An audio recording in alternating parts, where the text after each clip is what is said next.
did you buy the entire Walmart? Yes. And the land? Yeah, bought the entire Walmart and the land. And pretty crazy, there was 2 lots of land next to it that Walmart owned. And right at the last second, they threw those in for free. Well, how about that? Pretty neat. Not a bad deal. So eventually, was the space just too big, or you wanted to bring in some others? How did the connection with LPSS start? So in the process of buying the building, I knew I didn't want the entire thing because I want to set up satellite locations outside of Lafayette. I want to put one in St. Louis, put one in like Nevada, so that we are able to save on shipping costs, and it'll help our sellers be able to sell more with faster processing, faster shipping, cheaper shipping. So the plan was never to use the whole building. The plan was to buy it and then sell a piece of it or lease out a piece of it to whoever may come. But we had a bunch of different people reach out. I could name probably 10 different companies that wanted the building. For me, it was like whenever the Lafayette Parish School System reached out, it was like, okay, that seemed like the right thing to do. I've got all these other companies that are offering this money and this and that. And I was like, but being on board with the school board and the school system I felt like would be a good thing. Yeah. Right. And I was like, these are people trying to, do good, and Despite our tangent earlier about yeah, I was like, these people, schools. These are people that are trying to do good. Like, if there's Yeah. any way that I could help, I'd love to do that. Be partnered up with them. And that was the case for the first little bit. And right at the last, literally like the week they were supposed to close, things got really shady, and they backed out, told us they weren't going to follow through with it because they said that we didn't hold up our end of the deal, and we held up our end of the deal to the T, and said that the building couldn't accommodate what they wanted to do. Now, we had a meeting with the school board, architects, and engineers, and every single problem they brought up, we had a solution for. And not really a solution, just like this is what you need to do. And I could tell by the engineers, like he started kind of like smirking a little bit because he didn't know that we were engineers. So every single problem they brought up, I was like, he said one time the inflection point of the pallet racks was too heavy, but he'd already given me the max weight of the each pallet, so I knew what the load was.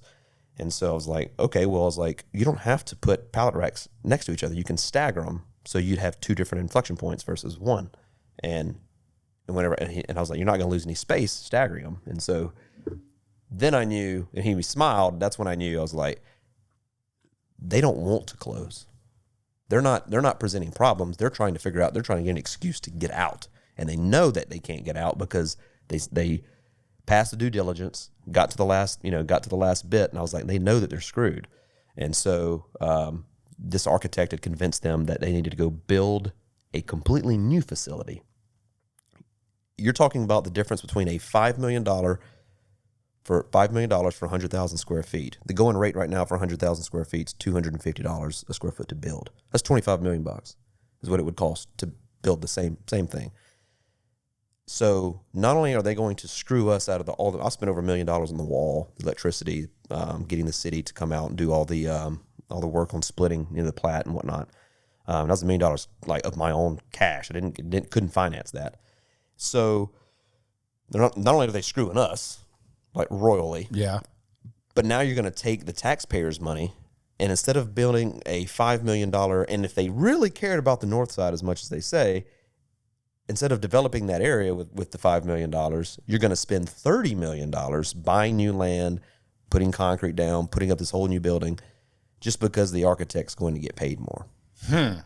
So I first kind of got wind of this. I subscribe to the Advocate. I think it's some of the best journalism that we have in Acadiana. The Current is also they do great work, but they're a nonprofit. But Jai, I believe I have the tab pulled up from Adam Daigle. So yeah, here's the Advocate article. Lafayette Parish Schools backed out of deal to buy part of the old Walmart. Now they're being sued. The owner of the former Walmart Supercenter on the Evangeline Thruway is suing the Lafayette Parish School Board after the agency backed out on purchasing half of the building. Now, who is J&J Commercial Real Estate? They own the building? That's my company that owns the building, and then Completeful rents the building from J&J. Gotcha. Yeah. I don't even want to get into how all that works, but I'm Yeah, that's just the structure. That's how we structured it. yeah, that makes my brain hurt. That shows you what kind of businessman I am. Yeah, so keep scrolling down. The deal involved the seller making about $1 million in upgrades to the building, like you just said, including a dividing wall to separate it from the building's current tenant, Completeful, a dropshipping company, blah, blah, blah, moved to the building 2 years ago. So, you talked about that you $1 million of your own capital for this wall. And then somewhere in the article, it says like that wall wasn't actually needed. It honestly wasn't. So the code, the state fire marshal code changed. This was one of the things they were trying to say, that the wall wasn't to code. But we had a state fire marshal come in, and he said, the law now, the rule is you don't even have to have a separating wall. You can just say, this is your side, this is our side, and you're fine. As long as the building is built to code, there's no reason for a wall. You don't actually have to separate it. No, I mean, it would make sense having two separate entities having some sort of space, especially if you guys are running machines. We would have put a wall in there anyway, but the argument was whether or not we needed a 1 hour wall, a 2 hour wall, or a 3 hour firewall. That was the argument. They were like, you guys built a 2 hour wall, you need a 3 hour wall. And what does that mean, hour? It's how long it takes for the fire to burn and get past it. Basically, how long it's going to prevent fire to come through. My dad's going to hate that I asked that question. He's been in the fire business for over 30 years. Yeah, so that's what it's rated for. And so meanwhile they're trying to argue with us what 1 hour, 2 hour, 3 hour wall. And the state fire marshal's like, you don't even need a wall.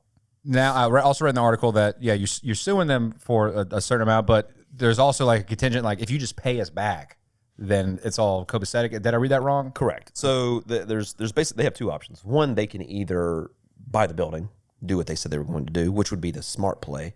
I don't know why they wouldn't. It's the perfect building. It's got everything you need.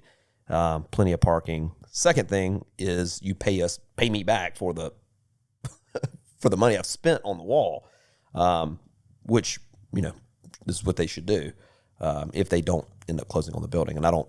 At this point, I don't see there's any way they're going to actually close. So, for the laymen who maybe aren't familiar with the old Walmart, but have been into a Walmart, how does it separate it? Like obviously, there's like if you can remember, there's a grocery section, there's like auto parts section, it's a big old supercenter Walmart. So like what was their allocation? What was their part of the building? So the building is right at 230,000 square feet. And they had basically committed to buy 100,000 square feet of that. So we keep the 130,000 on one side. They get the 100,000 on the other side. And the wall pretty much goes down the center of the building. So if you look at the right and left vestibule, it's pretty much right down the center of the building. Gotcha. It gives us about 30,000 more square feet on our side than the other. Right in the middle of the retail clothing section. Yeah, we have the where the groceries were, and then they have where the garden center and the auto center was. Gotcha. Yeah. So you're suing them, and then in turn, what do they do? In turn, I didn't know this at first, but the Lafayette Parish School System is the Lafayette Parish tax system. So we filed suit. The president of the school board resigned like the next day. I don't know if those two are correlated at all, but I'm assuming that they are. And then about 2 or 3 weeks after we filed suit against them, I got a letter saying that we were being audited by the Lafayette Parish tax system and the sales tax department. And so I was like, oh wow, what a coincidence, And then I realized that the Lafayette Parish sales tax department is the Lafayette Parish School Board. They are the same entity. I mean that is. There's no way that should happen. You can't. There's no way that some single entity should have the power to go and buy things, back out of them, and then audit you whenever they don't like that you're trying to sue them for the money that they owe you. That is wild. That's too much power. Oh, it is. It's definitely a broken system. And I'm never one to play a victim mentality. I don't care who the president is. Like I'm going to do my own thing. I'm going to make it. I don't care what obstacles you put in front of me. And this is just another one of those obstacles. But for me, it's more about the companies and the individuals and small business owners that cannot fight the Lafayette Parish School Board.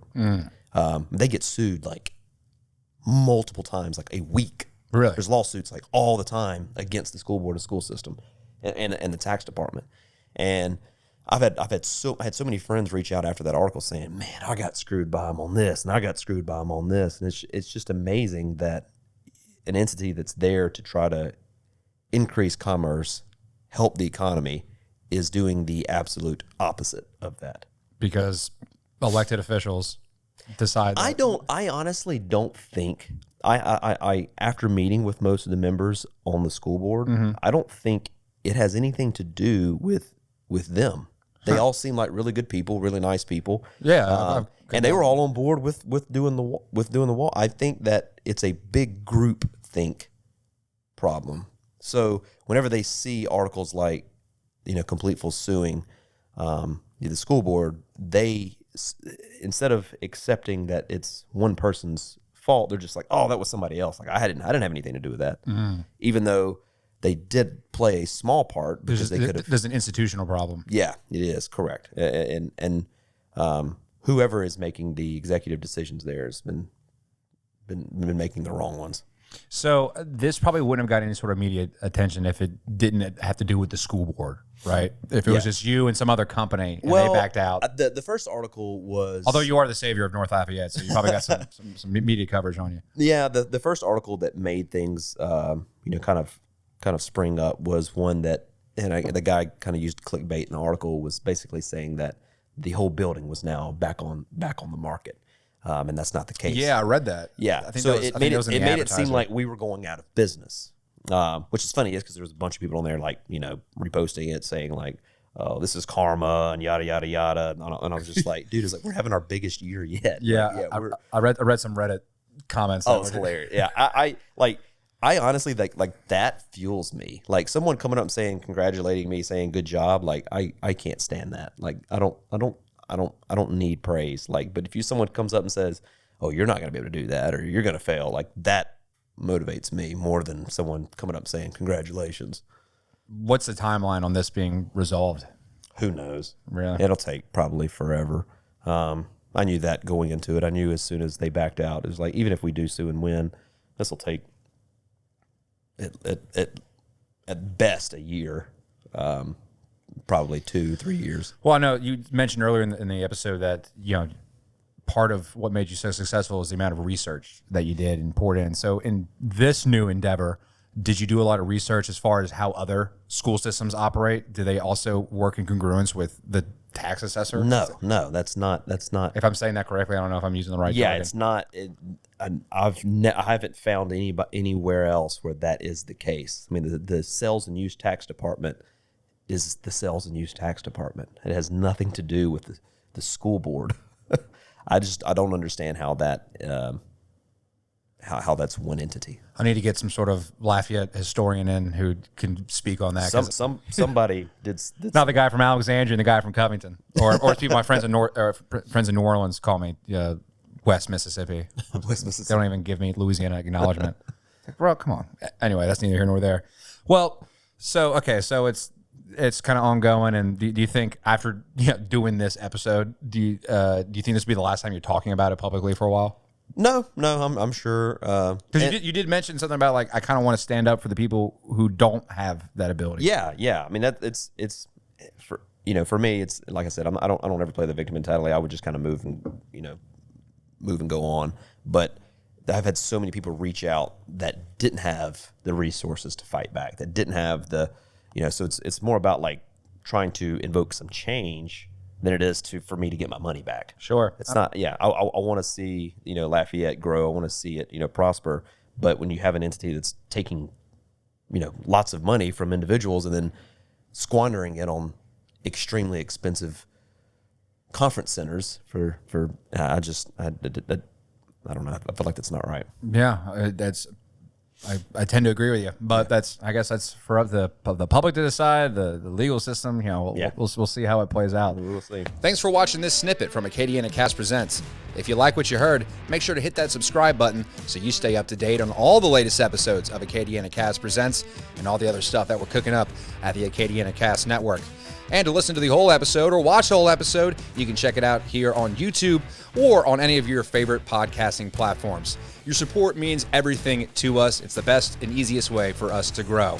We'll see you next time on the latest episode of AcadianaCasts Presents. Merci beaucoup.